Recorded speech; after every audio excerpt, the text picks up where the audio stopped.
Olá, meus queridos amigos, muito bom dia! Muito bom dia, muito bom dia! Com muita alegria, gratidão a Deus, como sempre, né? Estamos começando mais uma pílula do nosso amado Evangelho dessa quarta-feira, dia 13 de setembro. Luz e paz sempre, gente, ao coração de vocês, né? Onde quer que você se encontre, nos mais de 100 países que, graças a Deus, todos os dias recebem nossa pílula do Evangelho. Obrigado a você que recebe e que compartilha essa mensagem com tantas pessoas. Muito obrigado mesmo. Você acredita mais na luz ou na escuridão? Quem que você acha que tem mais poder? Essa pergunta fica estranha, né? Porque é lógico que nós vamos falar que é a luz, apesar de ter tantas situações que nos lembram a escuridão do nosso lado, né? A gente vê injustiças, perseguições, problemas, mas sem dúvida alguma, meus amigos, a luz sempre vai prevalecer. O problema é que para ela prevalecer nas nossas vidas, na humanidade, o tempo precisa atuar. E o tempo, claro, tem uma velocidade diferente das nossas expectativas. Por que eu estou comentando isso? Tem muitas pessoas que mandam mensagens pra gente, né? Olha, eu tô me sentindo mal, acho que estou sendo perseguido espiritualmente. Ai, tem tanta coisa errada na minha vida, as coisas não dão certo. Ai, por mais que eu tente, nada muda e blá blá. Quer dizer, várias pessoas vão reclamando com foco no mal. O que eu percebo? Inclusive, porque eu também lembro da minha própria história, né? De pessoas muito queridas, que eu amo muito, que eu também conheço um pouco da história.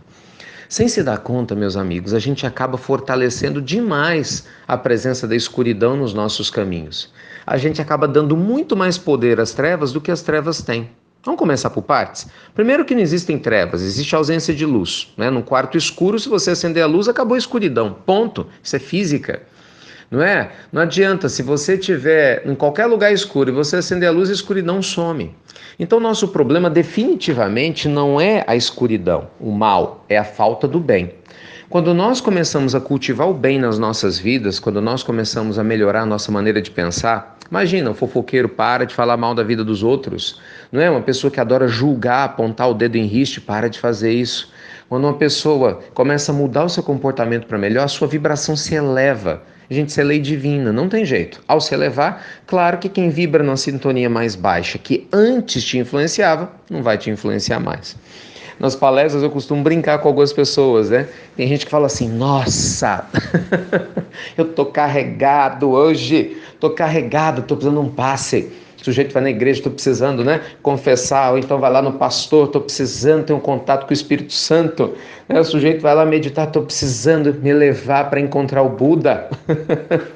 Oh, gente, o que nós estamos precisando mesmo é viver isso tudo no dia a dia, não é num dia específico. Para que esperar a escuridão crescer para você buscar a luz? Não, vai treinando isso devagarzinho. Todos os minutos você pode falar coisas boas, todos os minutos você pode treinar para pensar em coisas boas e, claro, fazer o bem.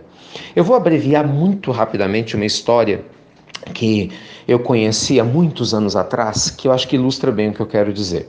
Num determinado local, em Minas Gerais, havia uma mulher perturbada espiritualmente. Já tinha passado, pelos médicos, era taxada de esquizofrênica, mas nunca nenhum tratamento tinha funcionado.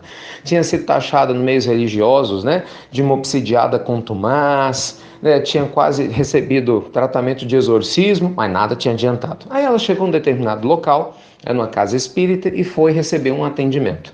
Um amigo espiritual orientou a trabalhar na campanha do quilo. Para quem não sabe, é uma tarefa em que você visita famílias em determinados bairros, com alguns grupos, com o intuito de arrecadar alimentos para poder doar para pessoas realmente em situação de necessidade. No início, a mulher não gostou da ideia, ela não gostava, xingava muito, a vida, reclamava demais das coisas, tinha muita preguiça.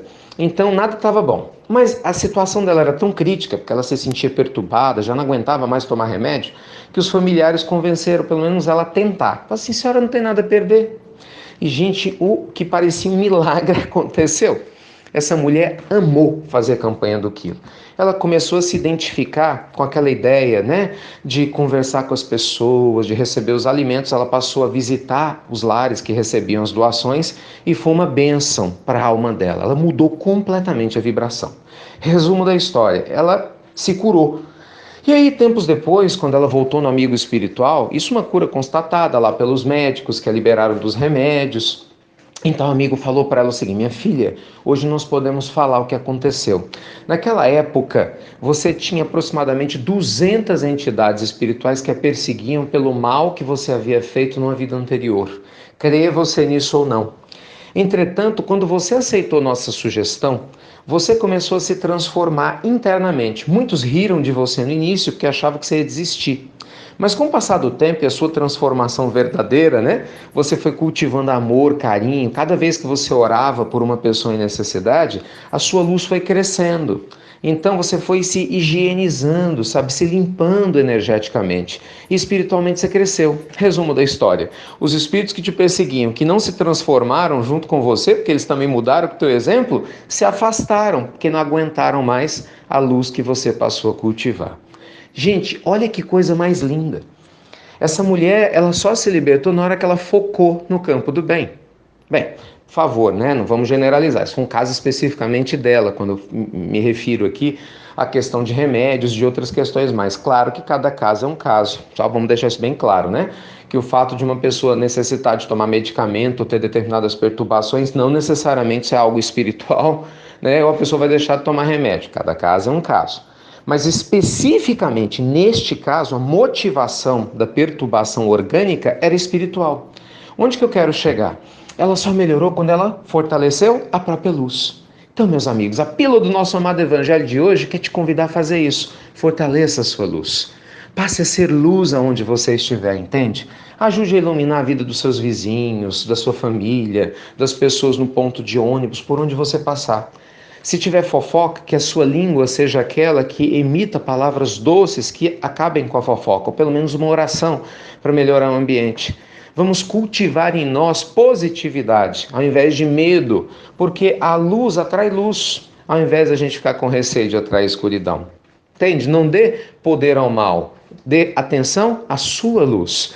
E tenha certeza que, se elevando espiritualmente, tudo ao seu redor vai se transformar. E olha que bacana, a gente ainda acaba ajudando muitos espíritos ao nosso redor a se transformarem também. Tá bom? Deus te abençoe, te inspire, te ampare, que você deixe brilhar aí essa luz linda da sua alma e, consequentemente, abençoe a vida de muitos que cruzarem o teu caminho. Tá bem? Ótimo dia para você. Muito obrigado, como sempre, por compartilhar as pílulas aqui do nosso amado Evangelho. E você já sabe, né? Com foco na sua luz. Até breve, até muito, muito breve.